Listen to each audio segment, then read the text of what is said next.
সাজিদ ভাই কিন্তু বলছিল আমরা জান দেবো কিন্তু জুলাই দেবো না, কিন্তু সে কিন্তু জান ঠিকই দিয়েছে। কিন্তু জুলাই কিন্তু বর্তমান সরকার এসে কিন্তু জুলাই সবকিছু ভুলে গেছে। ঢাকায় কোনো কাজে আসছিলাম, তারপরও পাশাপাশি হাদি ভাইয়ের কবরটা দেখার খুব শখ ছিল, সেই জন্য আসলাম যে হাদি ভাইয়ের কবরটা জিয়ারত করবো প্লাস দেখে যাবো। এই বিষয়টা সম্পর্কে হাদি ভাই যেসব কথাগুলো বলে গেছেন এগুলো কিন্তু অরিজিনালি খাঁটি পিওর সত্য কথা। কিন্তু হাদি ভাই মারা গেছে, হাদি ভাই কিন্তু বলছিল আমরা জান দেবো কিন্তু জুলাই দেবো না, কিন্তু সে কিন্তু জান ঠিকই দিয়েছে। কিন্তু জুলাই কিন্তু বর্তমান সরকার এসে কিন্তু জুলাই সবকিছু ভুলে গেছে। বর্তমান সরকার হাদি ভাই সবকিছু অস্বীকার করতে যাচ্ছে এবং গণভোটকে না করতে যাচ্ছে, এটা হচ্ছে। কিন্তু আমরা হাদি ভাইয়ের হত্যার বিচার চাই, হাদি ভাইয়ের হত্যার মাগফিরাত কামনা করি।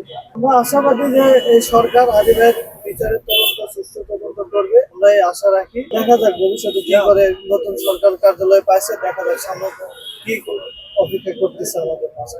হ্যাঁ, আমার ফ্যামিলি সহ আছে, ফ্যামিলিকে নিয়ে আসার উদ্দেশ্য যে আমরা দেখবো এবার কবরটা জিয়ারত করবো। তো সরকারের কাছে আমাদের দাবি একটাই, হাদি ভাইয়ের হত্যার বিচার আমরা চাই। এটা যেন আমরা কোনোভাবে ভুলে না যাই, এটা যেন আমরা সামনে যেন চলমান অবস্থায় থাকি।